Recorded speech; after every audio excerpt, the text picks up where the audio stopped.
Bienvenue à cette soirée qui est un petit peu particulière parce qu'il n'est pas très fréquent de pouvoir réunir à la fois un auteur, son traducteur et son éditeur. Donc nous avons la chance aujourd'hui d'avoir les trois, alors profitons-en. Voilà. Donc il s'agit d'une œuvre que nous avions déjà présentée en 2023 lors de sa parution en langue russe, Internatskие рассказы, et qui, aux éditions Tourguenieff, et dont nous présentons aujourd'hui la traduction française par Daria Sinichkina, donc l'auteur étant Riva Ustifeeva, comme vous le savez déjà, et édité par les éditions Tourguenieff, représentée par Paulina de Moigny. Alors, comme vous voyez, c'est un petit volume. Alors, il fait en moins de 100 pages en russe et 101 pages en français.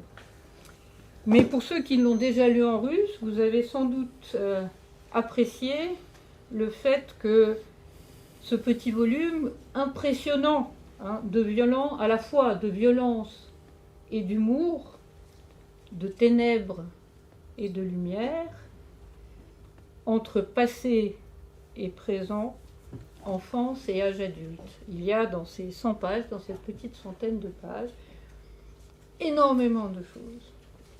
Donc, sans tarder, je vais donner la parole dans l'ordre qui leur convient à l'autrice, la traductrice et l'éditrice. Mais la cerise sur le gâteau, si je puis me permettre cette expression, c'est celui-ci. C'est la suite, Без матери, qui pour l'instant n'existe qu'en russe. Donc c'est 3 volumes, à la fois Internatskие рассказы et la traduction française et Без матери. Vous pouvez les acquérir auprès de Alec qui se trouve derrière vous. Et après, nous en apprendrons peut-être un petit peu plus sur la traduction éventuelle de Без матери. Mais ça, je laisse ceux qui sont concernés au premier chef nous en parler. Donc, à vous la parole et à vous de vous organiser comme vous le souhaitez. Après, moi, j'aurai certainement un certain nombre de questions à vous poser et le public, sans doute aussi. Donc, à vous de jouer. Merci beaucoup. Alors, on va commencer par une lecture d'un court extrait. On est d'accord pour la taille comme la dernière fois? Ouais, on fait ça. Alors, ce qu'on va faire, c'est qu'on va lire celui-ci. Excusez-moi, je le recherche. Où est-ce que c'est? Excusez-moi, parce que... Pardon.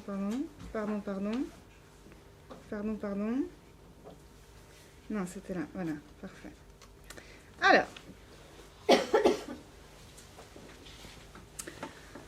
Alors, c'est le milieu du chapitre, je vais vous dire, foi et croyance à l'internat.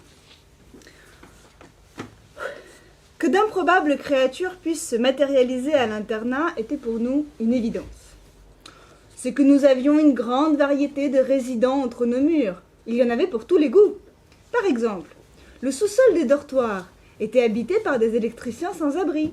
Ils sentaient toujours très mauvais, étaient imprégnés d'alcool de bout en bout, mais contrairement à notre surveillante de nuit, Nina Trafimovna, l'alcool les rendait plus gentils, et ils nous distribuaient même des bonbons. La maman et la sœur de notre camarade de classe Michel vivaient elles aussi à l'internat. Michel était de ceux qui étaient nés dans un chou, et dans une certaine mesure, il était mon ami. Déjà que moi, ma mère m'avait fait entrer à l'école élémentaire à 6 ans, la sienne l'y avait envoyé à 5, ce qui fait qu'il était encore plus petit et encore plus vulnérable que moi, et que je n'avais pas peur de parler avec lui. En sa qualité de fils d'une femme qui habitait dans un espace incertain entre 2 bâtiments de l'internat, et dont le statut était plus incertain encore, il faut dire qu'à l'exception des coups qu'on recevait, il n'y avait à l'internat en règle générale aucune certitude, il bénéficiait d'une entière liberté de mouvement dans l'établissement. Sa mère était prête à tordre le cou à quiconque aurait la mauvaise idée de dire un mot de travers à son petit Michel chéri. C'est ainsi qu'il m'emmenait parfois explorer avec lui quelques recoins interdits de l'existence, y compris les sous-sols mentionnés plus haut. Hormis les électriciens qui refaisaient tout de même surface de temps en temps, le bâtiment était également occupé par un homme aux boucles noires, jeune et beau, qui ne mettait jamais le nez dehors et qui dispensait à Michel des cours d'autodéfense. Michel m'avait proposé de le rejoindre, mais il s'avéra que j'étais une élève particulièrement dénuée de talent. Pas un seul de mes coups de poing n'a réussi à atteindre sa cible alors même qu'on m'apprenait à me défendre. Au demeurant, nos interactions avec le mystérieux habitant du sous-sol, dont l'existence même restait un secret qu'on ne divulguait à personne, de peur qu'il ne vienne à disparaître à l'instar du héros de la poule noire, peut-être cherchait-il à échapper au service militaire, embellissaient nos vies et faisaient partie de ces quelques étincelles d'humanité qui, à l'intérieur de ce cauchemar sans fin, nous aidaient à nous frayer un chemin vers la lumière. Il y avait une autre catégorie de gens qui échouaient à l'occasion chez nous, les missionnaires. J'arrête là parce qu'on va continuer tout à l'heure avec les missionnaires. J'ai une première question. Oui, sachez que Oui. avec Dasha, on a décidé de préparer une série de questions l'une pour l'autre, Voilà. mais pas dans une manière habituelle. J'ai proposé à Dasha des rôles. Donc, je lui ai dit, On découvre donne-moi toutes les cartes. des questions, pose-moi des questions à partir de tel ou tel rôle que tu joues dans la vie ou par rapport à moi. Donc, la première question, c'est dans le rôle de... La première question, du coup, je me suis prêtée à l'exercice et j'ai inventé des questions en tant que chercheuse, en tant que spécialiste de littérature russe, en tant que pédagogue, ça m'a bien fait rire celle-là, en tant que journaliste, ça m'a encore plus fait rire parce que je ne le suis pas, mais je veux bien jouer le jeu, en tant que traductrice, en tant que maman de fille, j'ai beaucoup aimé celle-là, en tant que bilingue, et en tant que quelqu'un qui a un jour été un enfant. Ma foi. Je suspectais ça. Alors, j'aime beaucoup le passage, enfin, j'aime tous les passages, mais j'aime beaucoup ce passage-là parce que c'est un passage dans lequel on voit évoluer le petit personnage, la petite Riva, dans un univers qui est à la fois celui de l'internat et puis qui est en fait...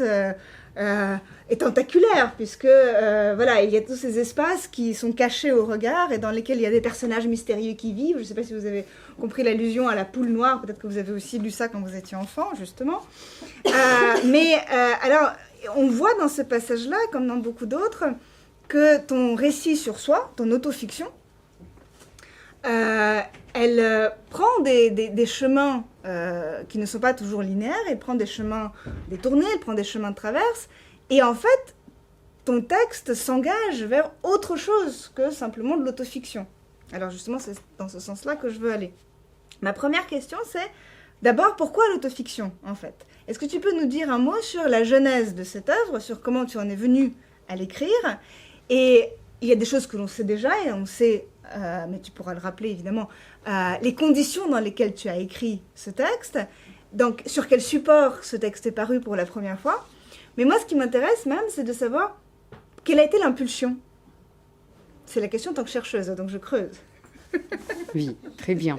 Donc, une partie, donc, certaines réponses se trouvent déjà dans l'introduction, dans la préface au livre, là où je raconte que les premiers récits sont nés au moment du premier confinement, quand j'étais enfermée à la cité universitaire, ici à Paris, et que la situation était absolument inédite, bien sûr, pour nous tous, mais elle me rappelait bizarrement certaines choses de mon enfance.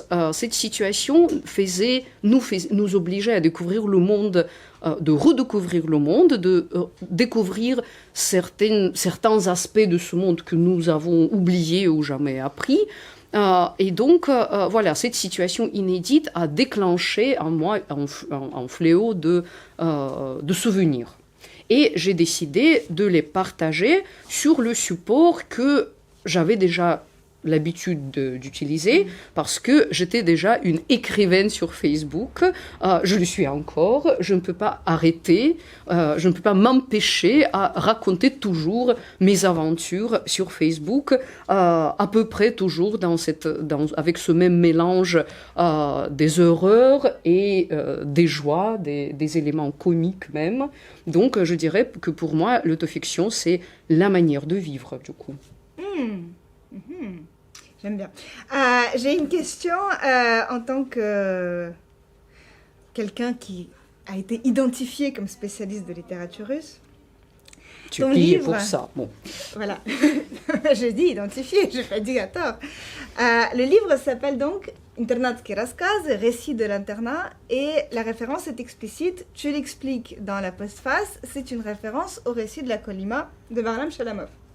Alors je crois que ça a été relevé à un moment ou à un autre que c'est une comparaison très forte, c'est une comparaison qui n'est pas anodine, et c'est une comparaison qui, bien sûr, donne un ton particulier à la lecture, hein, puisqu'on se dit, donc, récit de l'internat, si c'est comme les récits de la Kolima, ça va pas être du gâteau.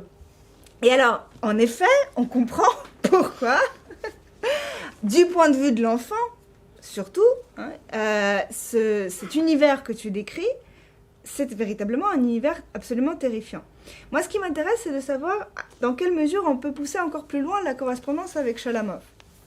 Il m'a semblé, en y réfléchissant, que, outre l'univers de l'internat, qui ressemble évidemment par ses aspects terrifiants, toute proportion gardée, avec l'univers concentrationnaire dans lequel Shalamov se trouve, lui, il y a l'idée de la coercition. C'est-à-dire que, comme Shalamov a été arrêté et envoyé à la Kolima, tu as, toi, en tant qu'enfant, subi ton internement à l'internat. Et ce parallèle, ce qui m'a semblé intéressant, c'est que ce parallèle, mais tu vas me dire si c'est le cas, remet encore une fois l'accent sur toi, la narratrice, à la fois victime et en même temps quelqu'un qui prend la plume pour écrire. Mais alors, Je n'y ai jamais pensé, mais c'est très intéressant, merci.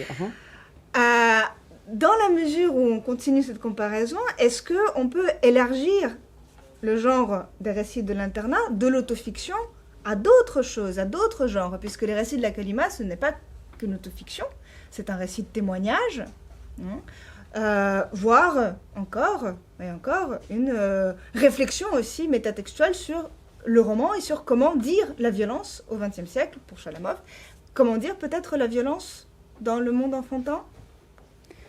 Donc attends, il y a deux aspects un petit peu différents que je saisis de ta question. J'essaie de paraphraser. Donc, c'est pas seulement autofiction, c'est aussi, redis-le s'il te plaît. Récit de témoignage et réflexion sur la façon de dire cette violence de l'enfance dans ton texte. Alors, récit de témoignage, c'est très important. Du coup, une des personnes qui ont lu le livre déjà dans la traduction française m'a dit que ça la gênait le fait que je parlais de moi et je n'ai pas décidé de décrire mon enfance en utilisant un personnage au troisième personne, pas nécessairement identique à moi.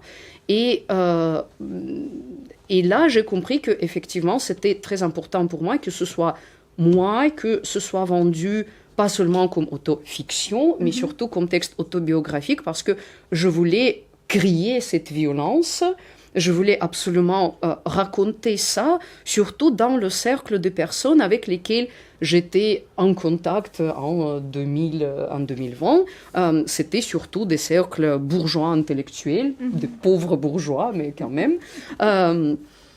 Parce que même si très souvent ils suspectent ou ils connaissent un peu, ils savent que ça existe, mais très peu de personnes que je connais, personne parmi les personnes que je connais actuellement, connaissent cet univers-là. Donc effectivement, c'était un témoignage et c'est important que je vends ce livre, je propose cette narration comme une narration des choses qui, même si décrites un peu, d'une manière un peu artistique, mais ce sont des choses bien réelles.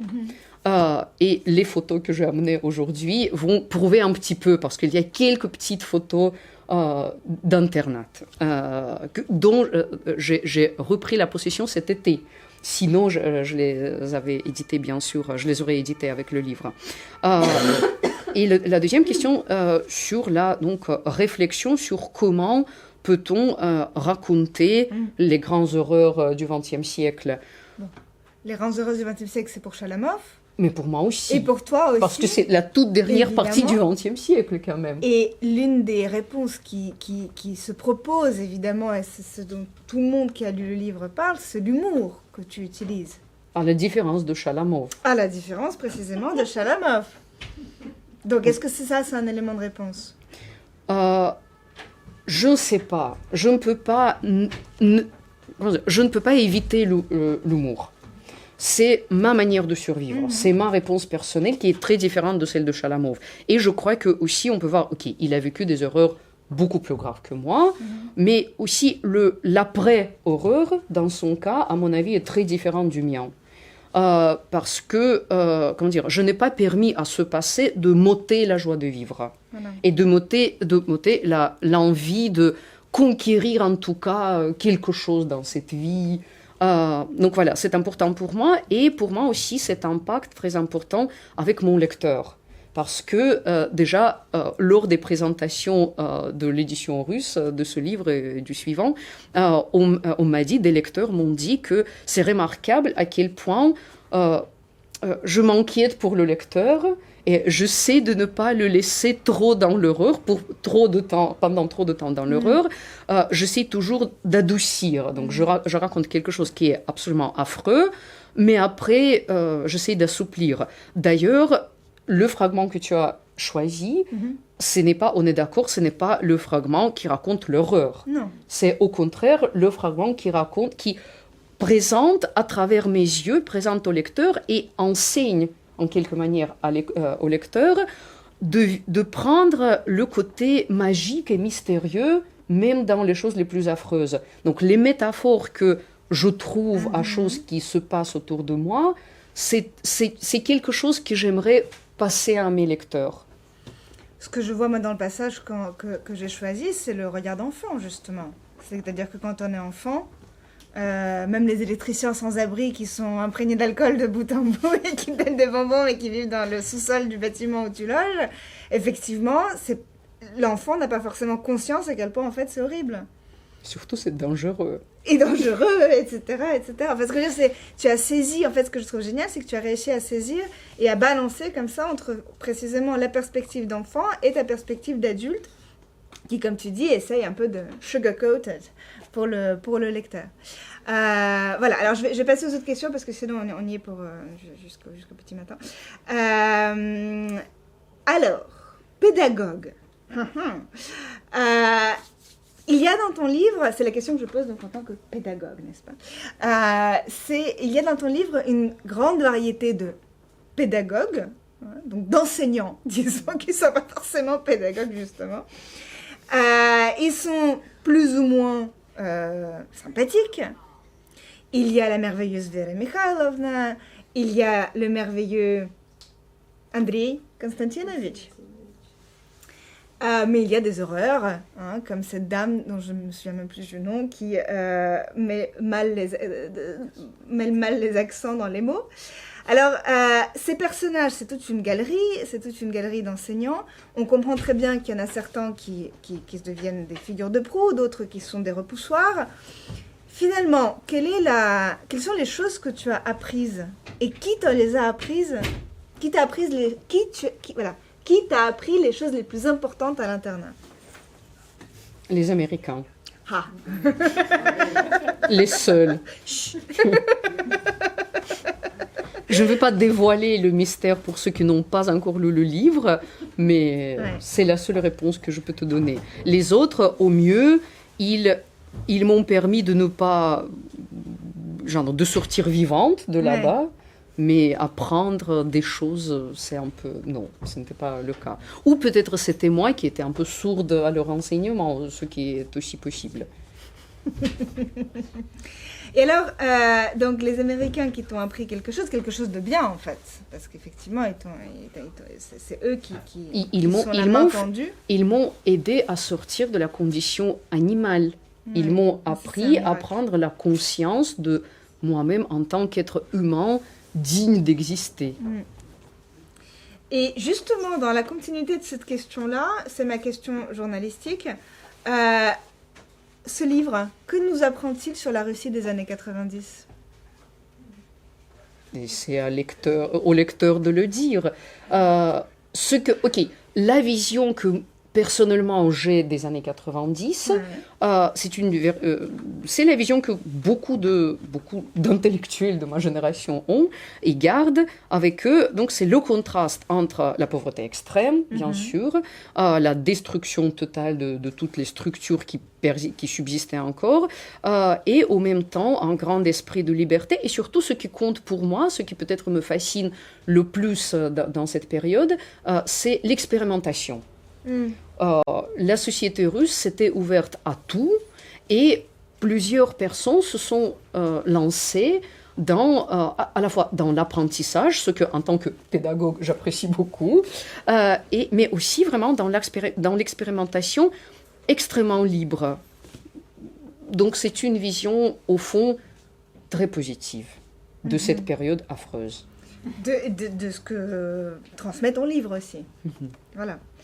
J'aime bien, il y a un chapitre qui commence par une phrase. Nous étions dans les années 90, les gens... Attendez, il faut que je la retrouve parce qu'elle est magnifique. C'est dans quel chapitre? C'est dans le sou au carré. Attendez. Dans l'atmosphère très étrange du début des années 90, les gens avaient faim et beaucoup d'imagination. Des choses étonnantes se produisaient parfois à l'internat, y compris à l'occasion de bonnes choses, en raison sans nul doute d'un manque de discernement au sein de la chancellerie céleste et aussi terrestre. J'adore les gens avaient faim et beaucoup d'imagination, j'en ai été témoin aussi, je trouve ça formidable. En tant que traductrice, une question pour toi. J'ai pris beaucoup de plaisir à traduire ton livre, mais as-tu pensé à tes lecteurs francophones lorsque tu écrivais ton livre en russe? Pas du tout, et tu l'as bien vu. Oui, parce que, mais, tu sais, mon ambition, elle est quand même assez limitée. Je suis assez humble comme personne. Donc, au moment d'écrire mes histoires sympathiques sur Facebook, je ne m'imaginais pas ni éditer un livre. Là, je pouvais commencer à rêver. Mais rêver une traduction française, surtout faite par une maître de conférence de la Sorbonne, mais non, je n'aurais jamais imaginé. Si quelqu'un me le disait, même dans l'année 2020, je lui aurais ri à la figure. Non. Donc tu t'es pas dit, bah tiens, ça, est-ce que je vais raconter ça comme ça ou comme ci Donc tu t'es adressé que à ton public russophone, en fait. Oui. Et surtout de ma cercle social, on peut dire. Social. Donc il y a une totale complicité entre moi et mon lecteur, mais effectivement, oui, ça t'a compliqué la vie. Non, au contraire. Je me rends compte. Mais tu vois ce que tu dis sur la complicité, il y a beaucoup de textes classiques de la littérature russe qui ont été écrits aussi, comme des messages codés entre l'auteur et ses lecteurs amis et qui sont passés à la postérité. Donc, tu as toutes tes chances. Parce que j'ai ma chance ici. Non, mais bref. Alors, moi, je trouve ça formidable. Et ce que je trouve formidable, c'est que des textes écrits sur Facebook pour une communauté spécifique parlent à une communauté beaucoup plus grande et à des lecteurs qui n'ont rien à voir avec ton cercle de fréquentation habituel. C'est ça qui est génial, que ce soit en russe ou en français. Et donc, j'ai une question en tant que maman. J'ai beaucoup aimé réfléchir à cette question-là. Alors, tu m'as dit maman de fille, en effet, maman de fille. Et je me suis dit, est-ce qu'il faut que je trouve un truc sur les filles en particulier? Et je me suis dit, oui, c'est vrai. Il y a quelque chose qui me parle dans ton livre, de ce point de vue-là aussi. Ce sont les modèles féminins de ton livre. Puisqu'il y a les Américaines, donc les Américains qui sont les Américaines. Mais qui sont canadiennes. Qui sont canadiennes mais américaines, qui sont des individus de sexe féminin. Mais il y a aussi Vera Mikhailovna. Et puis il y a justement, au contraire, des repoussoirs aussi féminins. Et parmi ces repoussoirs féminins, il y a une figure ambivalente qui est celle de ta mère, que tu décris aussi dans ton livre. Alors, quel est le statut de ta mère dans ce livre-là, dans Internatski Raskazy, et quelle est sa relation dans le système de personnages, précisément aux autres modèles féminins que tu as? Or, il faut dire que la figure de la mère figure surtout dans le deuxième livre, donc c'est Sans mère, Bez materi, qui est consacré à elle en réalité. Dans le premier livre, elle n'est presque pas présente pour pour plusieurs raisons, dont une très importante. Quand j'ai écrit et publié le livre, donc quand le livre était envoyé pour la publication, elle était encore vivante. Et je ne suis pas si méchante de publier quelque chose sur une personne de son vivant, à part les enseignants. Là, je m'en fiche totalement, qu'ils fassent face à leurs péchés. Mais ma mère, non. J'avais honte, j'avais pitié, bref, non. Je ne voulais pas l'exposer dans ce sens. Enfin, elle est quand même présente. Très peu. Dans le premier livre, elle est presque absente. Et du coup, le deuxième livre a été écrit comme réponse à la question que mes lecteurs du premier livre me posaient le plus souvent. Mais dans tout ça, où était ta mère? Bah justement. Parce qu'ils se demandent... Parce que surtout les gens qui savaient quelque chose de qui était ma mère de point de vue sociétal, que c'était une activiste pour le droit de l'homme, vraiment très active, très très engagée. Et donc savoir qu'il y a vraiment des personnes, parmi les lecteurs du premier livre, des gens qui connaissaient même très bien ma mère. Il y a des gens de Mémorial, habitant à Paris désormais, qui ont lu le livre et ont dit « Mais pourquoi? Mais elle était où ?» Comment est-ce que... Voilà. Donc, dans le livre, je crois que je la mentionne au moment où elle vient à l'internat chaque mercredi soir avec un sac de nourriture et avec un peu d'histoire jolie à raconter aux autres. Du coup, les autres enfants de ma classe ont gardé un souvenir absolument merveilleux de ma mère, ce qui n'est pas mon cas.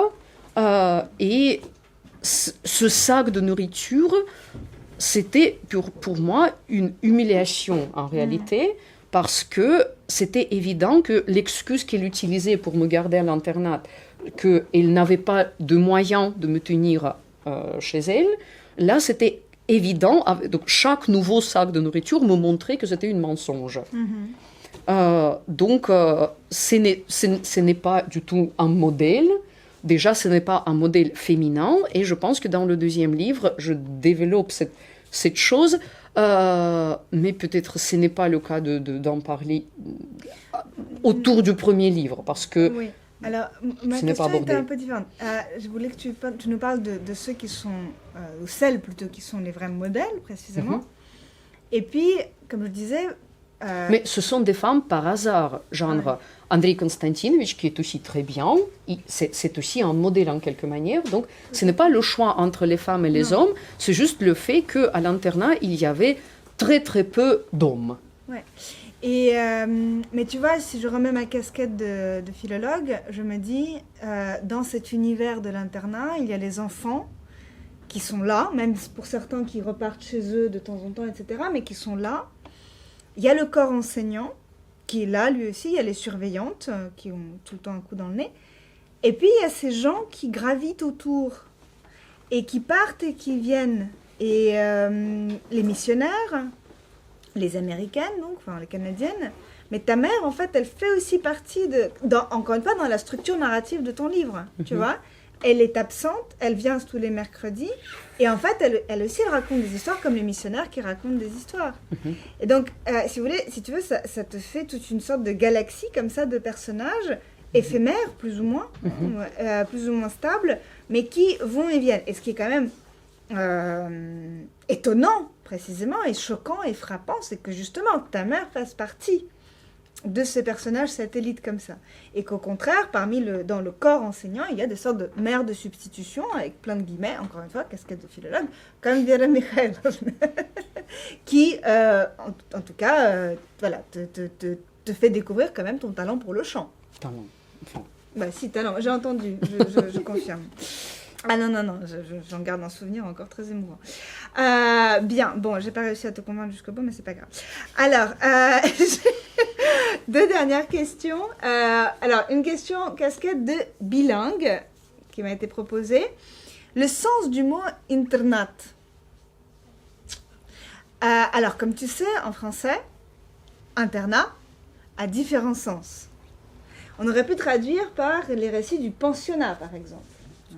Le pensionnat, c'est un système qui existe, un système scolaire qui existe ici en France et qui dessine les écoles dans lesquelles les enfants vivent en même temps qu'ils étudient. Mais comme ton école à toi, c'est une école dans laquelle il y a des enfants qui vivent en même temps qu'ils étudient, mais aussi des enfants qui viennent en externe, j'ai préféré la traduction de l'internat. Et puis internat, bien sûr, ça renvoie à internement, évidemment. Justement. Et justement. Alors que c'est vrai que pensionnat renvoie à boarding school et Harry Potter, et voilà. Ou bien comment ça s'appelle, aux religieuses. Voilà, ce qui est dans toute autre boîte de Pandore. Mais voilà, mais ma question était, est-ce que tu avais à l'esprit les multiples sens éventuels que pouvait avoir le mot internat aussi en russe? Mais en russe, c'est beaucoup plus simple. C'est juste simple pour toi, ok. Surtout pour les années 90, Ouais. c'est que une réalité misérable et violente. Il n'y a pas de... Pas beaucoup de couleurs ici. Il n'y a pas de couleur. Nous, on avait un internat à côté de là où j'habitais un moment. On l'appelait le incubateur. Et on disait gentiment le battre. Voilà. On allait au battre. Voilà. Parce qu'en été, il faisait les discothèques et donc on faisait la fête. Voilà. Du coup, puisque j'ai parlé de mon enfance, ma question en tant qu'enfant, les Kinder Surprise, Rive, est-ce que tu peux nous dire si tu arrives toujours à en manger et peut-être rappeler de pourquoi il y aurait éventuellement un problème avec les Kinder Surprise? Mais tu sais, ici à Paris, tout le monde connaît les livres d'Alexandra Arkhipova qui te parlent de Опасные советские вещи, de légendes urbaines sur des couteaux cachés dans les concombres et toute autre sorte de petites inventions de conscience malade autour de possibles complots des gens inconnus qui veulent nous tuer par moyen de choses les plus innocentes. Du coup, voilà, Kinder Surprise, pour moi, aujourd'hui, garde encore cet air de merveille un peu interdite, mais qui, en vrai, est une merveille. Donc, oui, le chocolat au lait reste toujours, pour moi, le plaisir sublime, malheureusement. Malheureusement pour eux. Voilà. On n'a plus 10 ans, donc... Ouais. Et les jouets, tu collectionnes ou pas? Non. Non, ok. Très bien. Bah, j'ai fini avec mes questions. Je te laisse. Alors, soit tu veux continuer ou tu veux lire autre chose? C'était quelle page? Qu'est-ce que j'avais lu, moi? J'avais lu avec la poule noire. Oui, parce que c'était drôle. Attends, j'arrive. Mira Mikhailovna. Donc, on a décidé aussi de lire à deux voix, genre que au début c'est Dasha qui lise, comme ça vous pouvez écouter sa voix de traductrice. Mais c'est justement les Kinder Surprise après. Ah super. Et après on s'était dit que on vous permettra de découvrir les deux voix, mais les deux en français et comparer si c'est différent ou pas. Non. Il y avait une autre catégorie de gens qui échouaient à l'occasion chez nous, les missionnaires. En règle générale, ils arrivaient et repartaient dans la journée pour nous distribuer des colis d'aide humanitaire et des exemplaires de la Bible. L'aide humanitaire était américaine. Quant aux Bibles, comme je l'ai découvert plus tard, en deuxième année de licence, à l'occasion d'un travail de mémoire jamais terminé, elles étaient protestantes. Ces livraisons avaient lieu très rarement et nous ressaisissaient en tout et pour tout pendant une semaine. Mais on ne faisait pas la fine bouche. Tout ce qui était riz et autres féculents, on le donnait à nos parents le vendredi soir. Les boîtes en métal contenant du beurre de cacahuète, on le cachait pour le percer ensuite à l'aide de clous trouvés à la décharge, sur lesquels on tapait avec des cailloux ramassés au même endroit. Par le trou percé avec le clou, s'écoulait une nourriture roborative. On la mangeait avec les mains. C'est là même qui, quelques instants auparavant, avait fouillé des ordures à la recherche d'un clou. On raclait la pâte directement sur la boîte avec notre doigt sale. Les Kinder Surprise, par contre, on les jetait à la poubelle. Voici pourquoi. Un parent particulièrement futé nous avait raconté que les Américains nous envoyaient leur Kinder Surprise pour nous empoisonner avec. Vous voyez, là, œuf, il est composé de 2 morceaux. Et entre les 2 morceaux, c'est enduit de quelque chose. Bah, c'est du poison. C'est pour nous empoisonner tous. Vous pensiez quoi? Qu'on allait vous distribuer du chocolat gratos? La mère d'Anka, la deuxième de la classe, faisait partie, si je me souviens bien, de ceux qui n'en demandaient pas. Il faut dire que la mère d'Anka connaissait la vie. C'est elle, par exemple, qui animait les réunions des parents d'élèves. Ma mère, qui d'habitude ne s'intéressait pas à ma scolarité, avait décidé un jour de se rendre à une d'entre elles, d'accomplir son devoir parental. Il découvrit que ces réunions consistaient en fait à vendre de la lingerie en dentelle. C'est que la mère d'Anka était dans le commerce de valises, c'était une Tchernok, et importait toutes sortes de marchandises de Turquie. Elle jouissait à nos yeux d'un prestige incontestable. Il était évident qu'elle connaissait la vie. On jetait les Kinder Surprise à la poubelle par boîte entière. Nos parents et nos professeurs faisaient de même. Maintenant, je dois me munir de mon ordinateur parce que j'ai mal copié le fichier avec mes questions. Donc, moi aussi, j'ai préparé des questions à Dasha selon de différents rôles que je joue dans cette vie. Et j'avais aussi demandé à Dasha s'il m'ajoutait quelques rôles. Effectivement, elle a ajouté un rôle, mais ce sera donc le dernier que je vais évoquer. Alors, donc, ce que vous voyez ici, c'est... alors, c'est pas moi ici. Par contre, il y a ma mère sur cette photo. Ceux qui ont lu le deuxième livre vont pouvoir reconnaître ma mère par son regard. Donc, là, c'est ma mère. Ça, c'est ma grand-mère que je n'ai jamais vue. Elle est morte 10 ans avant ma naissance. Ça, c'est moi, une photo... attention, la photo que j'apprécie beaucoup pour sa valeur témoignage, document, parce que c'est un enfant qui est obligé de rire pendant qu'il pleure. Et c'était ça la scène, je me la rappelle encore très bien. Là, par contre, c'est beaucoup plus paisible, c'est chez nous. Derrière ma tête, il y a la fameuse radio que ma mère avait achetée en vendant son anneau de mariage, fictif, le mariage était absolument blanc. Donc, elle a pu acheter, grâce à l'argent eu en échange de cet anneau, une radio qu'elle pouvait manipuler pour pouvoir écouter les fréquences comme Radio Liberty et la Voix d'Amérique. Donc, c'est une scène paisible, mais qui a aussi de valeur témoignage avec cet objet en réalité précieux qui se cache derrière ma tête. Là, c'est juste une jolie photo que ma mère a faite parce que c'était une bonne photographe quand j'étais enfant. Après, elle a perdu totalement cette capacité. Et là, c'est un jour tragique. C'est le jour le plus tragique de ma vie, mais je ne le sais pas encore parce que c'est le premier jour de l'école. Et donc là, c'est directement lié à l'internat. Et ce qui m'impressionne à moi-même dans cette photo, c'est le regard plein de confiance que je dirige vers ma mère. Je m'attends à quelque chose de bien à l'école. En plus, il m'a donné je suis habillée très joliment. Donc je pensais qu'aller à l'école, c'était pour apprendre quelque chose, c'était un endroit très intéressant. Et là, donc, voilà, ma première journée d'internat, c'était déjà bien clair à ce à que je faisais face. Une des très rares photos vraiment d'une grande valeur historique pour moi personnellement, donc c'est moi à l'internat. Normalement, on n'a pas gardé de photos d'internat, on ne faisait pas de photos, c'était un endroit misérable et affreux. Mais là, donc c'est ma mère que un jour, en venant, voilà, le mercredi soir, m'a pris en photo avec une camarade de ma classe. La photo a une qualité affreuse, je ne sais pas pourquoi, mais voilà, c'est un très rare témoignage de moi à l'internat directement. Là, c'est la seule photo que j'ai avec ma mère. La seule, vraiment, il n'y en a pas d'autre. Je pense qu'elle est très éloquente.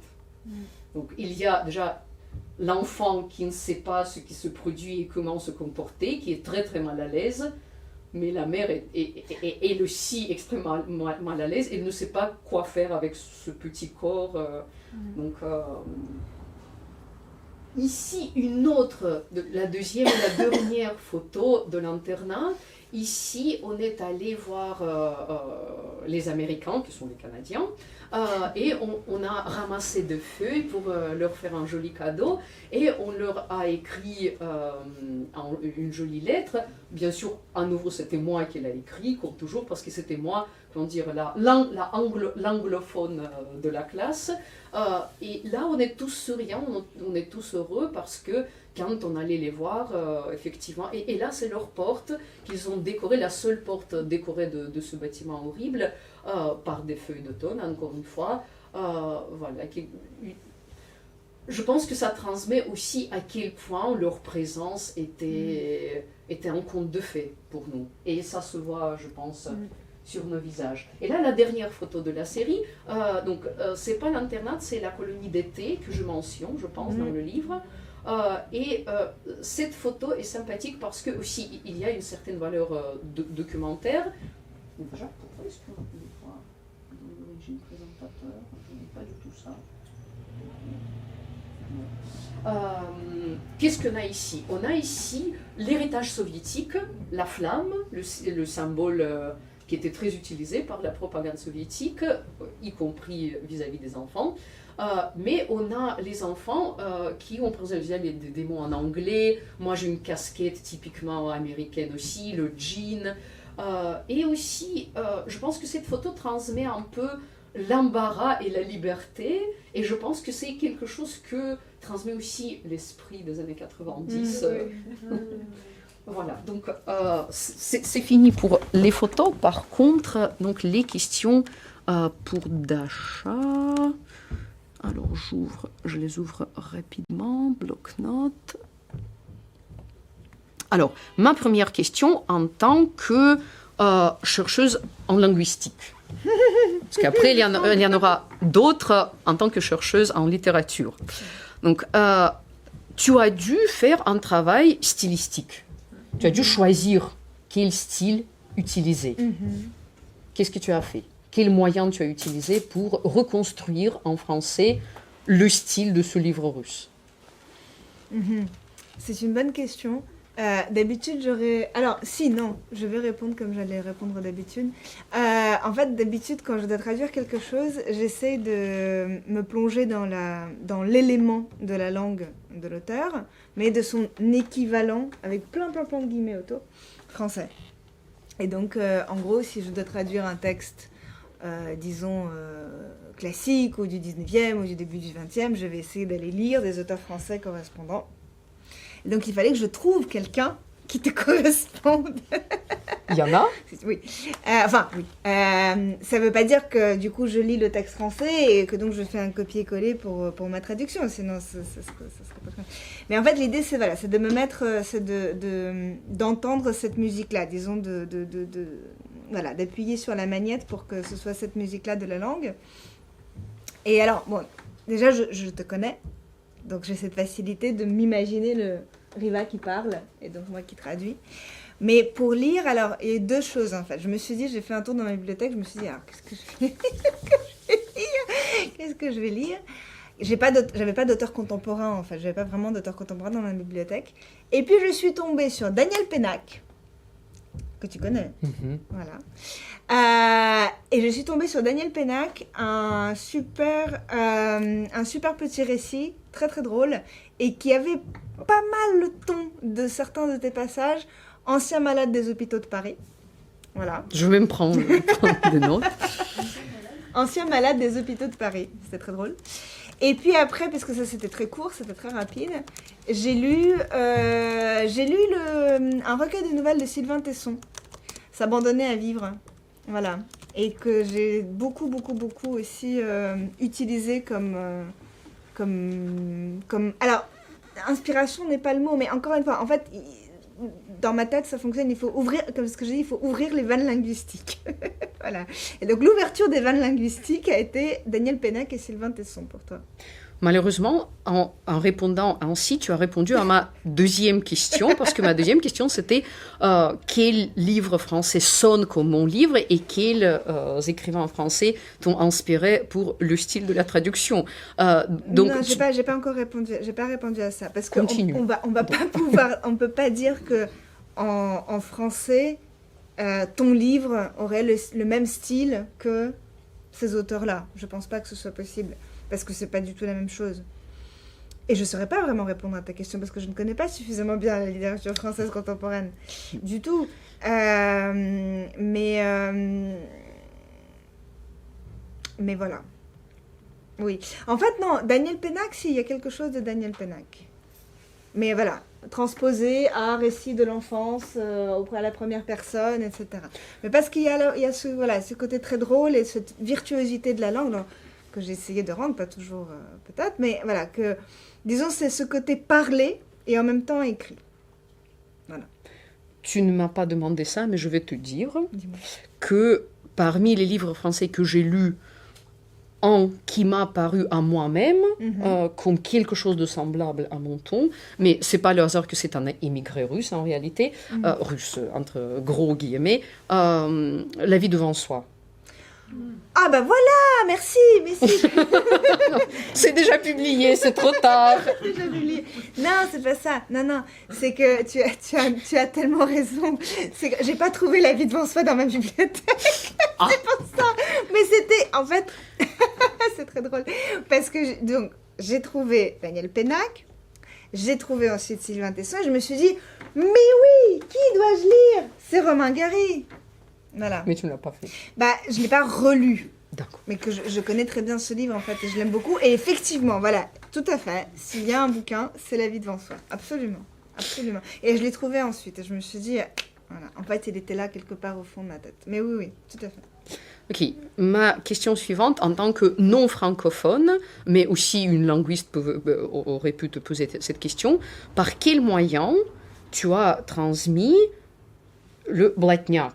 Donc, les enfants dans ce livre parlent entre eux dans un langage qui dérive surtout du langage carcéral et criminel. Qu'est-ce que tu as choisi pour le français? Alors ça, c'est une bonne question. Parce que, je ne sais pas si tu te souviens, enfin j'imagine que tu te souviens évidemment, on avait fait une lecture d'un chapitre il y a fort longtemps, quand le livre n'était pas encore traduit entièrement. J'avais traduit juste un chapitre pour une rencontre littéraire, justement. Et tu m'avais très gentiment demandé de m'atteler à l'une des tâches les plus difficiles de ce livre, à savoir le chapitre qui s'appelle Un sou au carré, Grosz Quadrat, parce que c'est le chapitre dans lequel tu décris le jeu télévisé de Rébus. C'était déjà horrible. C'était une gymnastique de traduire. Non, mais c'était génial. Je me suis beaucoup amusée. Et la fin de ce chapitre, en fait, il y a un dialogue, il y a un échange entre le personnage de livre et une autre petite fille qui se partagent les prix de Riva. Et je me souviens quand j'avais essayé de faire un premier jet de traduction. Et quand j'avais lu ça devant l'assemblée à l'Institut d'études slaves, on m'a dit, c'est pas assez. Il faut y aller encore plus fort. Certains ont dit, il faut carrément aller dans le langage de banlieue, avec des wesh ou des choses comme ça. J'ai dit, pas exactement la même chose. D'autres m'ont dit, bref, il faut vraiment y aller encore plus fort. Et en fait, quand je me suis replongée là-dedans, je me suis dit, le français n'a pas ce rapport-là à la langue, bien sûr, carcérale. Enfin, il n'y a même pas forcément de... Enfin, il y a de l'argot, évidemment, mais il y a différents argots, et puis il y a des argots historiques, et puis il y a des argots qui correspondent à des périodes particulières.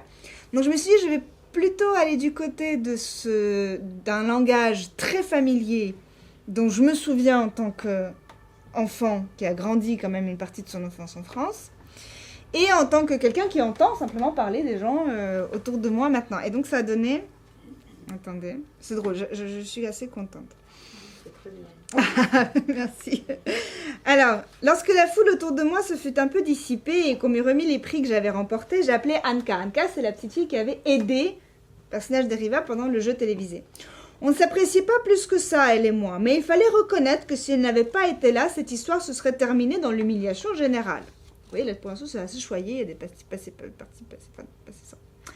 Non, mais laisse tomber, c'est toi, là, les rébus, quoi, t'es forte, grave, dit Anka. Eh, mais sans toi, genre, la vérité, que dalle, je te jure, lui répondis-je dans notre patois d'interne. Vas-y, fais-toi plaise, je te jure. Fais-toi quoi? Fais-toi plaise. Fais-toi plaise. Françoise, voyons. Voilà, donc tu vois, on est plus du côté très familier, effectivement limite banlieusard, que argot du goulag. Mais je pense que ça passe en français et qu'on s'imagine très bien des enfants qui de toute façon, s'il parle comme ça, enfin c'est pas normal en fait un enfant qui parle comme ça à cet âge-là, hein, et qui dit putain ou ce genre de choses. Voilà. Et pas putain, putain, pas la même chose. Voilà. D'accord. D'accord. Alors, une question en tant que quelqu'un étranger encore à la culture française. Beaucoup de lecteurs de mon livre en variante russe, donc beaucoup de lecteurs qui appartiennent en quelque manière à la culture russe, soviétique, post-soviétique, me parlaient du fait que les années 80 se reconnaissent tellement bien. Que grâce à ce livre, ils se sont replongés dans leurs années 90. Mais donc, les années 90, en Russie, une époque très particulière, donc la fin de l'Union soviétique, l'entrée d'un tas de choses qui n'existaient pas avant. En France, il n'y avait... Donc, la période, donc, les années 90, c'est une autre chose complètement. Comment tu as géré ce problème donc, de la reconnaissabilité des années 90? Je n'ai pas géré, je ne me suis pas posé cette question. J'ai pas géré ce problème. Quand on traduit un livre, on est traducteur, on ne fait pas une explication et un commentaire pour le lecteur. Mais du coup, oui, tu as traduit. On laisse. Il y a des commentaires, il y a des notes de traducteurs. J'ai fait quelques. C'était ça ta question. J'ai fait quelques notes de bas de page. J'ai introduit quelques notes de bas de page parce qu'il y a des choses qui, effectivement, des réalia qui n'existent pas du tout, comme le commerce de valises, par exemple. Qu'est-ce que c'est le tchirochnik? Donc là, j'ai effectivement introduit une note de bas de page. Mais pour tout le reste, on n'allait pas introduire de notes page pour expliquer pourquoi il y avait tout à coup des missionnaires américains qui venaient et qui prêchaient la Bible aux pauvres petits ex-soviétiques, tu vois, ou les pénuries alimentaires, ou la destruction générale, le fait que tout tombait en ruine, etc., etc.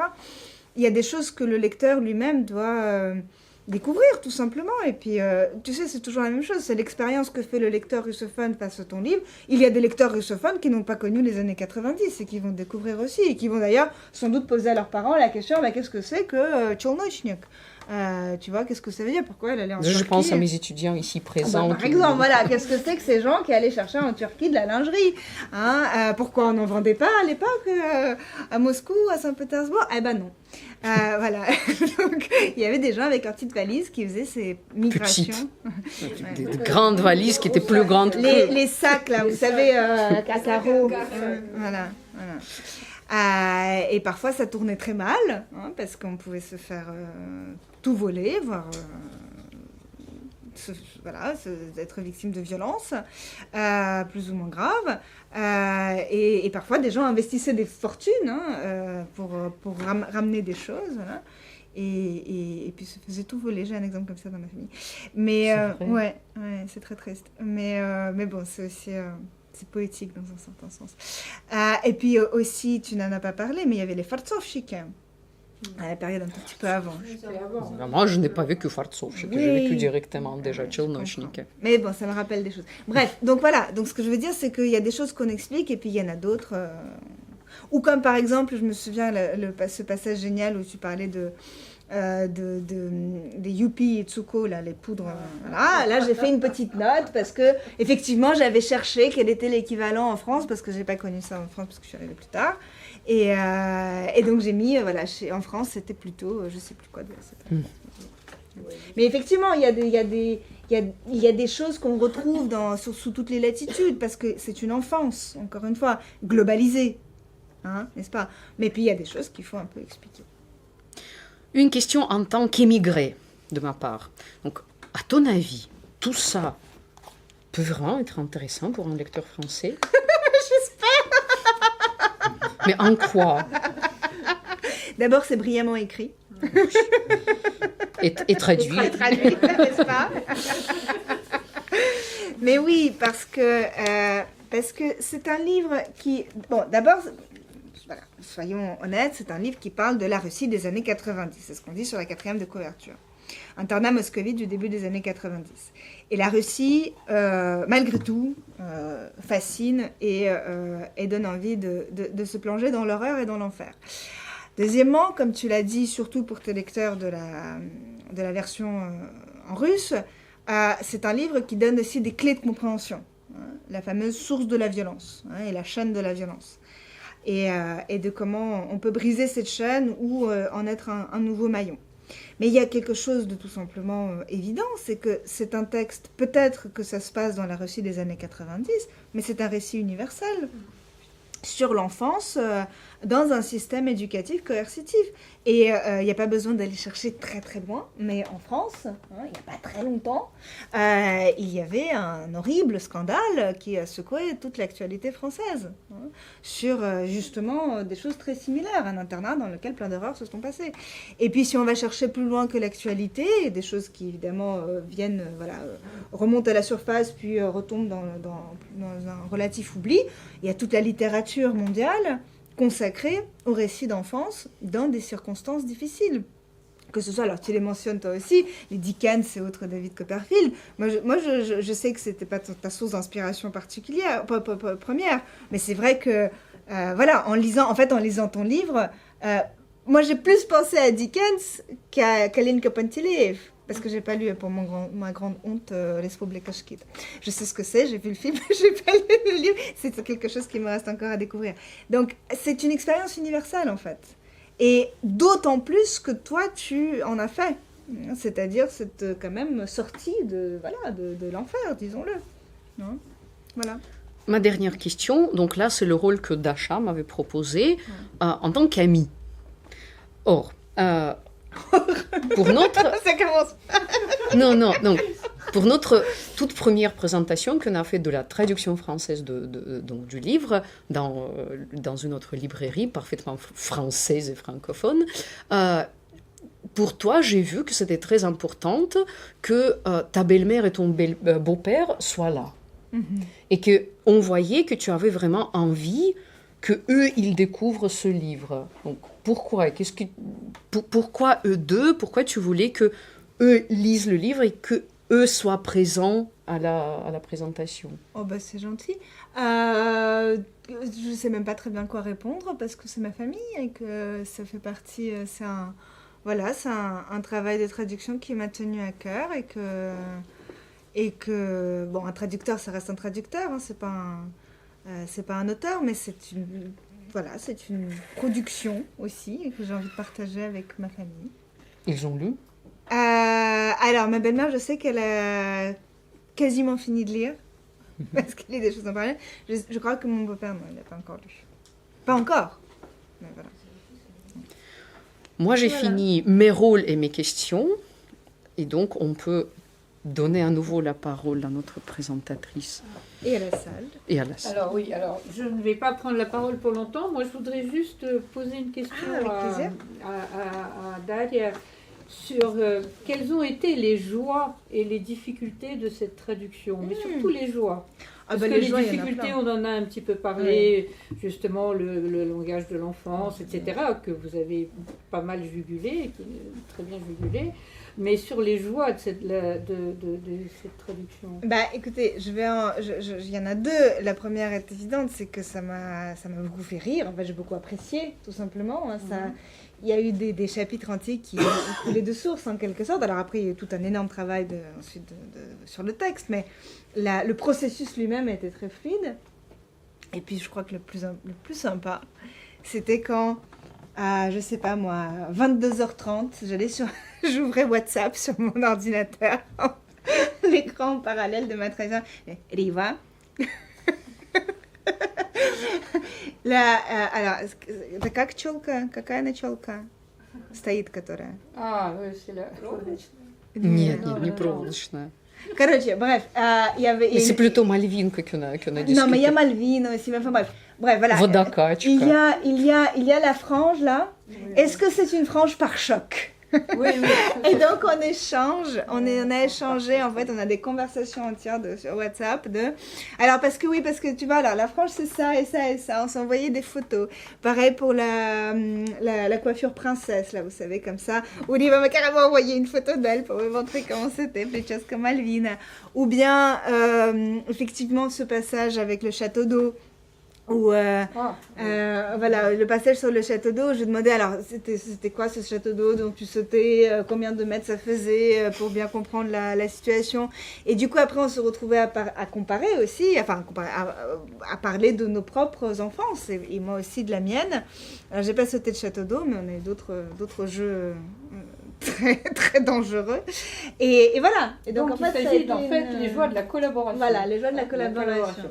Alors, à Merveilleux. propos de joie de la collaboration, il y a quand même un troisième collaborateur auquel j'aimerais poser aussi quelques questions, si vous permettez, parce que c'est quand même sans vous, nous ne serions pas là. Absolument. Voilà. Tu veux pas venir, Paulina? Oui, si, s'il vous plaît, Paulina. Pas pour longtemps, je ne vais pas vous garder longtemps, parce que je voudrais laisser du temps aussi au public. Qu'est-ce qui vous a incité à publier ce livre?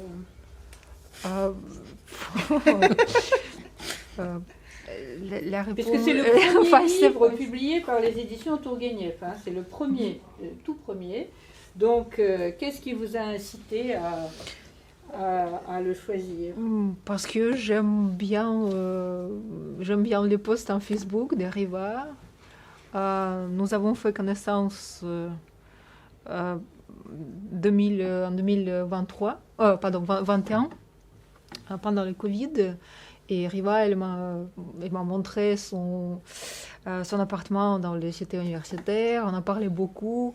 Et j'ai lu chaque jour, de chaque 2-3 jours, je lis sur Facebook ces récits. C'était toujours drôle. C'était toujours les posts en Facebook. Vous comprenez, c'est beaucoup de concurrence. Mais c'était toujours, chaque fois que j'étais captivée, mon attention était toujours captivée par ce récit. Et après la lecture, je me souviens très clairement de ces histoires. Et je trouve que c'est le bon qualité littéraire. Quand tu te relates, tu te souviens bien et tu penses après. Et bien sûr, chaque récit, même sous format très, très bref de Facebook, il m'a fait penser de mon enfance. Parce que nous sommes presque le même âge. Je suis un peu âgée, plus âgée que des filles. Je me sens un peu comme sœur aînée. Et je pense, de mon enfance, je comparais. C'était mon horreur d'enfance d'être à l'internat, je dois dire, parce que c'était toujours internat. Et je me souviens que pas très loin de notre maison était un internat, un pensionnat, l'école pensionnat. Et je pense, c'était toujours quelque chose comme детский дом, internat. C'était toujours antidote de ce que je trouve le bonheur d'enfance. Et bien sûr, chaque fois quand j'ai vu cette image, je comprends que l'enfance a toujours son bonheur, même dans l'endroit si compliqué. Donc c'était une sorte d'une сочувствие, comment dire, compassion, mémoire partagée, parce que bien sûr, mon enfance était l'enfance post-soviétique, avec le même trait de famille qui cherchent de s'organiser bien, de parents qui étaient toujours épuisés, de mon père qui était toujours malade. Donc c'est vraiment quelque chose, des difficultés et des bonheurs soudainement retrouvés dans les petites choses, les rencontres avec les autres, comme bien sûr, on a fait des connaissances avec des Américains dans notre école aussi, des échanges. Et c'était les échanges avec les enfants d'autres pays aussi. Donc, c'était quelque chose, et c'est la télé et le monde des choses que j'ai reconnu, que je reconnais chaque fois. Donc, bref, vous comprenez les raisons. D'accord. Et donc, ça ne m'étonne plus du tout que vous ayez décidé de publier le deuxième volume. Hein, effectivement. C'est effectivement la suite du premier. Alors, dernière question avant de donner la parole à la salle. À propos un petit peu sur les éditions Tourguenieff, quelle est votre ligne éditoriale, si on peut dire, puisque vous êtes une jeune maison d'édition, et quelle est votre ligne éditoriale? Bon, c'est d'abord l'individu qui est au centre. Donc l'individu et le portrait, l'individu, c'est le mot qui décrit mieux.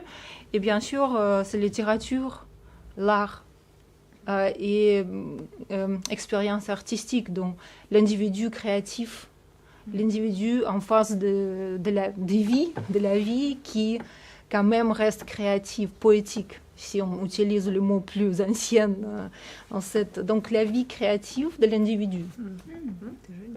Très bien. Donc vous verrez, vous aurez l'occasion, je le regarde, là je ne le trouve pas, mais au dos de l'un des volumes, vous trouvez les quelques volumes que vous avez déjà édités, hein, Oui, tout les à fait. différents auteurs que vous avez publiés. Je crois que c'est à la fin. C'est à c'est la à la fin. Bien, alors, à vous la salle. Oui. Est-ce que vous avez certainement vous avez des questions à poser à l'auteur, au traducteur et à l'éditeur. Profitez-en. Même des commentaires sont Oui, oui, oui, pour ceux qui ont déjà lu éventuellement le livre. Protestation.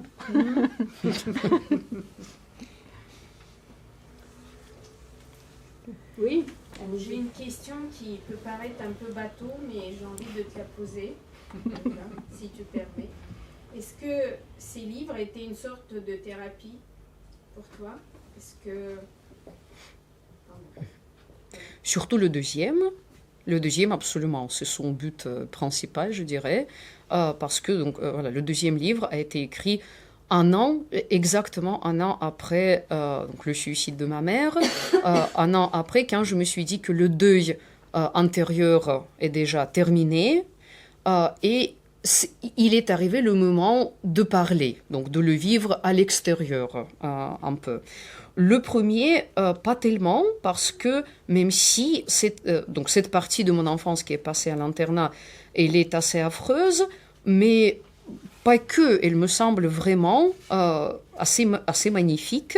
Et bien sûr que tout ce que j'ai écrit dans le premier livre, je l'avais raconté déjà maintes fois à des amis, à des collègues, etc. Donc j'avais déjà l'habitude de faire un récit des récits de l'internat, et je voyais à quel point ça étonne, à quel point c'est inhabituel pour donc mon milieu qui est donc composé de pauvres intellos, donc des intellos pas très riches,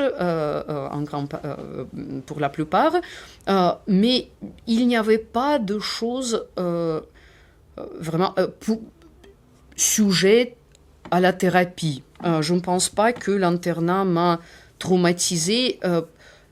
Bien sûr, la violence, un peu oui, ce n'était pas seulement à l'internat que je l'ai vécu, mais non, c'est pas tellement traumatisant, ou peut-être c'est tout simplement un traumatisme que je peux, que je peux soigner avant. Donc ce n'était pas un si grand problème au moment de l'écriture. Par contre, le deuxième livre, oui, il est absolument autothérapeutique.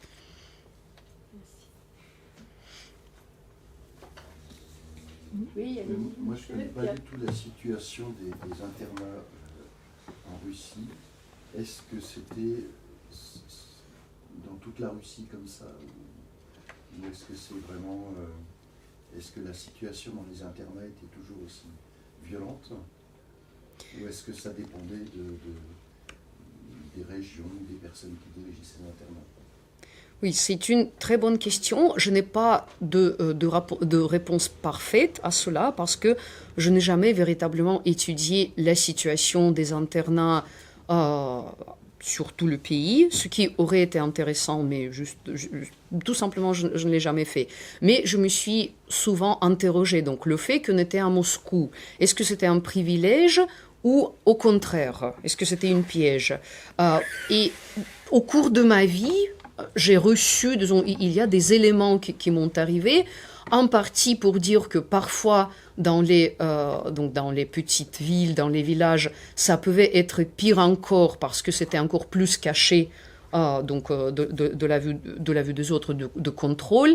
Et bien sûr, là, à part les internats, il y a par exemple les hôpitaux, surtout les hôpitaux psychiatriques, sur lesquels, surtout dans les années 2000, on a commencé à parler un petit peu, on a découvert un tas de situations encore plus affreuses que celle-ci. De l'autre côté, j'ai reçu des éléments qui me disaient que dans certains endroits, dans certaines provinces, surtout dans certaines républiques nationales, il y avait plus de contrôle parce que la société était plus unie. Il y avait plus de connexions, disons, horizontales.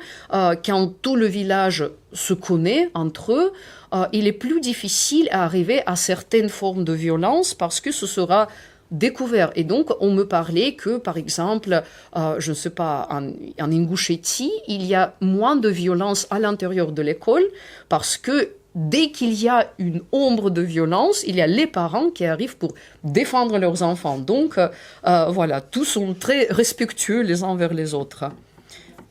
Enfin, on a quand même envie de dire que, voilà, sans du tout renier l'horreur que tu décris, un internat ou un orphelinat, encore pire, dans la Provence profonde russe du début des années 90, c'était quand même une autre paire de manches. Voilà. Et là, en termes de violence, alors en termes de contrôle, ce que tu dis, ça je découvre, mais je parle même de la violence des gens, hein, des enfants eux-mêmes, là, quand même, il y en a pas mal qui sont issus de familles moscovites, même, oui, mais, voilà, qui ont des parents et qui, voilà. Et bref, enfin voilà, c'est pas d'illusion. Là, ce serait pas possible d'édulcorer la chose. Voilà. Oui, j'ai une question, Riva. En fait, moi, il y a pas longtemps, je me suis souvenue de ton histoire des pickpockets dans le tram à côté de la CTU. Et comment tu as vécu cette situation. Bon, elle était très classique, cette situation, mais là, c'est précis. Je pensais, bon, Riva essaie de se protéger grâce à cette expérience d'internat dans cette etc. Devient ma question, la question j'imagine très ouverte, moi je pas bien que ça soit comme ça. Est-ce que ton expérience d'internat t'aide dans ton parcours migratoire aussi aussi je suis lectrice de ton Facebook et donc il y a plusieurs types de récits dont l'un est autour de ton parcours migratoire, Italie après la France, les boulots précaires, etc. Donc est-ce que cette expérience t'aide dans ton expérience d'une personne adulte qui n'est pas si linéaire, disons comme on peut imaginer déjà, et aussi si peut-être envisage écrire encore un autre livre, plein de récits d'une immigrée avec ce parcours aventurier. Merci. Donc, je réponds d'abord à la première question, une question qui, on voit que ça vient d'un sociologue. Donc, est-ce que le parcours d'un enfant d'internat aide dans le parcours en tant qu'immigré? Absolument oui. Mais le discours pour moi-même est très complexe parce que je trouve à la fois des éléments qui m'ont renforcé, mais aussi des éléments qui m'ont affaibli. Donc, je sais que, donc, pour ma théorie d'aujourd'hui, qui est une théorie, bref, très pauvre, très simple, je crois que, donc, pour faire face au mieux à des adversités dans la vie adulte, il faut à la fois avoir des expériences affreuses qui t'aident à dire à toi-même, tu as vécu des choses pires que ça, donc tu es capable d'en sortir. De l'autre côté, il faut avoir aussi derrière l'expérience de l'amour, de la protection, parce que sinon, on a une relation au monde de méfiance, on reste trop fragile à l'intérieur. Donc, je ne pense pas que pour faire une bonne expérience en tant qu'immigré, il faut absolument passer par des cauchemars. Non. Donc, en passer de quelqu'un qui est protégé, qui a été bien aimé, ça aide d'une autre manière, mais ça aide aussi énormément. Donc, la deuxième question, c'était... Les projets. Donc, c'est une question que tout le monde me pose. Ça me met beaucoup à... C'est de moi. Non. Tu me regardes en silence, mais je lis dans ton regard cette question. Non, c'est pas comme ça. J'ai écrit 2 petits chapitres. parce que tout le monde me pose une autre... Donc, après le premier livre, Internatské raskazy, les récits d'internat, tout le monde m'a demandé, donc Riva, mais ta mère. Alors, j'ai écrit le deuxième livre pour répondre à tous ces gens-là, en partie. L'autre question qu'on me pose toujours, donc que m'a posé après le deuxième livre, c'est mais Riva, pourquoi tu te trouves en France? Pourquoi tu as quitté l'Italie? Parce que l'Italie, c'est un pays merveilleux, magnifique. Tout le monde, surtout les émigrés russes me parlent très très bien de l'Italie. Ils me disent, mais comment on peut envisager d'abandonner, de quitter l'Italie pour la France? Il fait froid ici. Mais pourquoi? Et donc, voilà, il y a quelques brouillons, quelques petits morceaux d'un possible troisième livre. J'ai même le titre. Моя бедная Italia. Qui, comme toujours, a deux sens. Comme pour le deuxième livre, c'est un titre qui dit plus de choses de ce qu'on pense au premier regard. Mais je ne vous promets pas de le terminer.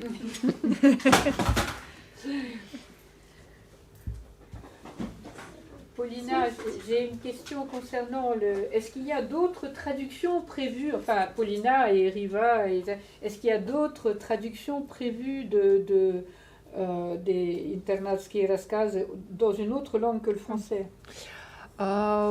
J'espère que traduction italienne.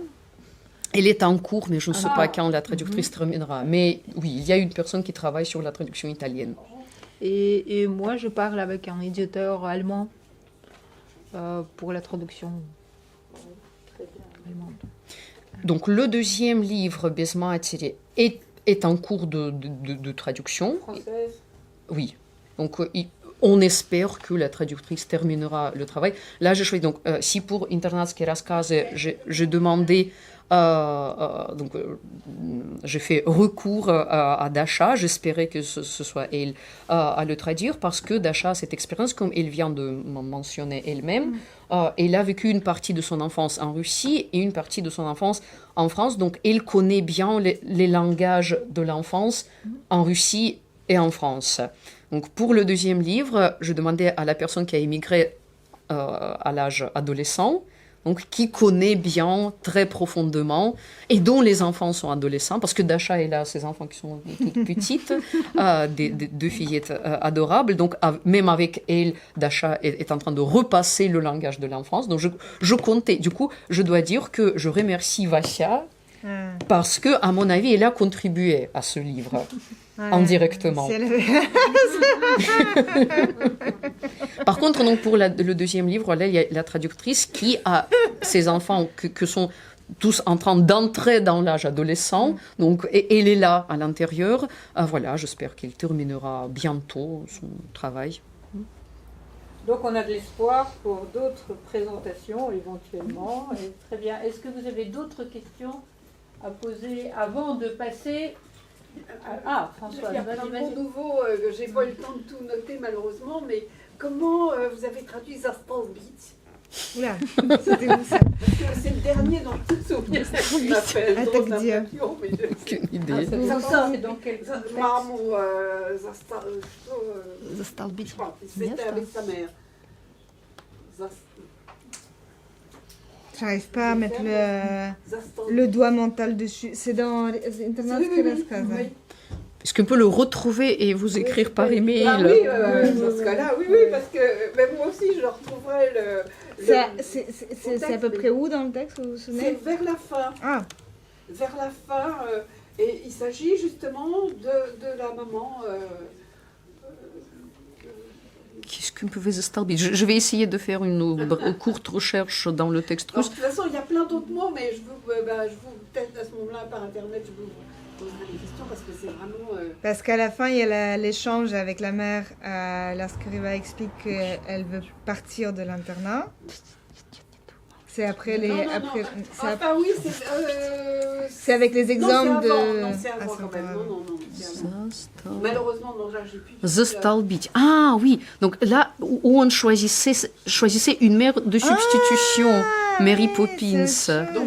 Donc c'est le chapitre Борьба за независимость. La deuxième page, le début de quatrième... Non. Je vais vous dire Alors, comment j'ai traduit. Pendant que Dasha cherche donc la réponse, je vous explique le contexte. Donc, quelle est la situation? Donc, les enfants qui sont extrêmement pauvres, ils font des jeux un peu bizarres. Par exemple, dès qu'il y a une revue, un catalogue des objets de luxe qui tombent dans leurs mains pour une raison absolument inconnue, donc ils choisissent à réserver l'objet le plus luxueux. Par exemple, il y a une page pleine d'anneaux de... On peut lire le passage sinon. C'est le premier qui met la main sur le... Oui, donc c'était pas ça. Donc le jeu de trésor, voici comment on y jouait. L'un de nous rapportait un catalogue de bijoux, soit que ce parent lui avait donné, soit qu'il avait chippé quelque part. Bague en argent plaqué or et serti de diamants. Bracelet chaîne or blanc. Pendentif avec rubis. Bague sertie d'un émeraude pour homme. Diadème serti de topaze. Donc le maître de jeu ouvrait une page de catalogue au hasard.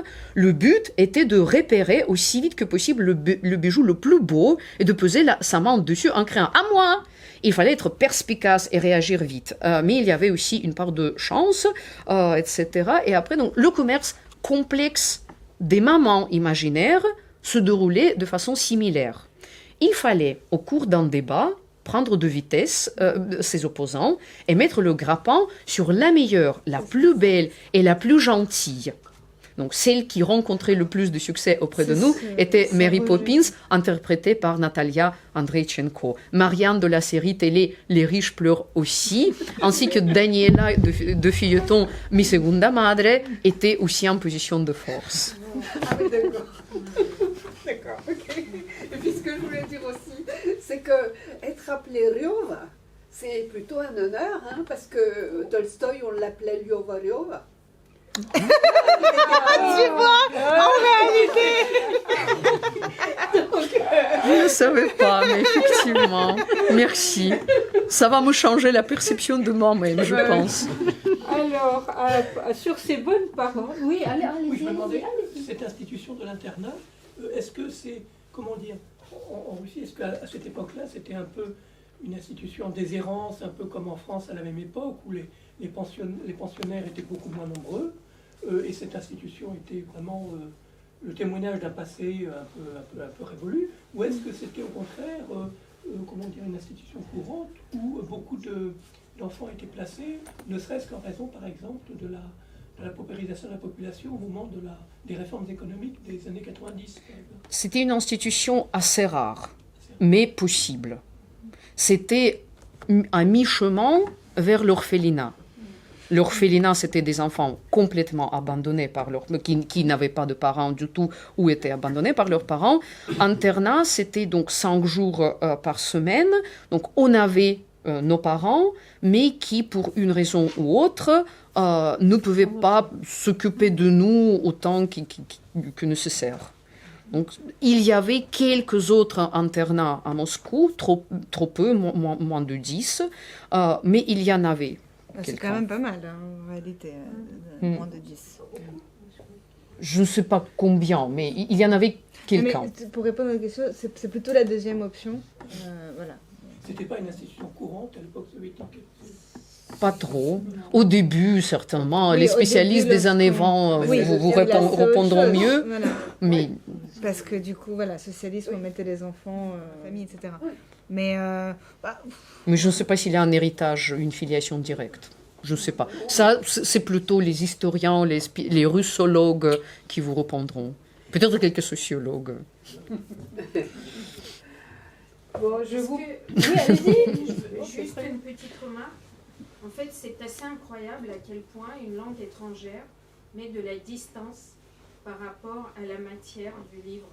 Parce que quand on lit ça en russe, on a la boule dans la gorge, on ne peut pas lire ça sans les larmes et le ressenti d'une tristesse très profonde, vraiment. Et lorsque c'est en français, ici les gens sourient, rient et on prend ça avec beaucoup de recul. Et c'est assez étonnant, j'ai ressenti la même chose. J'ai récemment vu une pièce qui s'appelle « La guerre n'a pas un visage de femme », qui parle des choses horribles Et c'était en français, et à plusieurs reprises, le public riait. Et moi, j'étais là, je me disais, mais vous êtes des monstres. Mais en fait, je m'aperçois que le fait de traduire donne une telle distance. Donc c'est assez curieux comme ressenti. Non, moi je crois pas. Enfin, je crois qu'il y a quelque chose de. On ouvre un débat. Tout à fait équivalent, parce que justement, dans le livre de Riva, il y a, à mon avis, le moment le plus poignant. Il est absolument indépendant, que ce soit en russe ou en français. C'est le moment où elle est derrière une fenêtre, elle regarde de l'autre côté de la rue, dans un appartement en face, une petite fille qui est en train de prendre son dîner et qui caresse son chien. C'est... En tout cas, à moi, ça me fait aussi impression d'écouter mes mots en français. Et pour moi aussi, c'est une autre réalité. Mais c'est pas parce qu'il y a un traducteur au milieu. C'est vrai. Moi, je ressens un peu effectivement cette grande différence que derrière chaque mot français, il y a d'autres réalités. Et donc, effectivement, pour moi, ça m'impressionne. Et la même chose avec l'italien, parce que donc la traductrice qui travaille sur le texte italien, elle m'a lu un passage pour me dire, donc, Riva, est-ce que tu peux écouter et me dire si, à ton avis, genre, le style est correct et là, j'ai eu la même impression. L'italien, c'est une langue tellement joyeuse que même si tu utilises les mots les plus affreux qui existent en italien, ce ne sera jamais la même chose. Mais c'est fascinant, cet effet. Oui, allez-y. Pardon, si je peux ajouter quelque chose aussi, moi je trouve que justement dans la traduction, on retrouve le ton de l'enfance que Mademoiselle Zibeva a utilisé dans son livre, mais qui raconte quand même, par-delà les mots français, vraiment une horreur et une réalité historique ancrée à l'époque des années 90. Et moi je trouve quand même que ça a quand même été très bien traduit, parce que on voit quand même l'horreur, et puis pour quelqu'un de francophone, c'est pas que ça résonne moins, que la tristesse russe résonne moins, mais c'est juste que ça résonne peut-être différemment. Mais la réalité des mots russes est quand même présente en français aussi, je trouve. Ce serait très, très intéressant de savoir ce que ça donnerait en arménien. Parce que là, c'est une langue qui aussi porte dans elle des souvenirs de choses absolument affreuses. Mais est-ce que vous parlez le russe? Est-ce que vous pratiquez le russe? Oui. Donc vous avez lu aussi en russe le livre? Pas entièrement. D'accord. Parce qu'il y a parfois des effets, justement. Un lecteur francophone qui ne connaît pas du tout le russe ne va pas réagir pareil à la traduction qu'un lecteur qui a connu les deux variantes. Évidemment. Nous allons, je pense, applaudir et remercier nos intervenants. Autrices, traductrices, éditrices. Nous allons remercier aussi notre public et passer à la troisième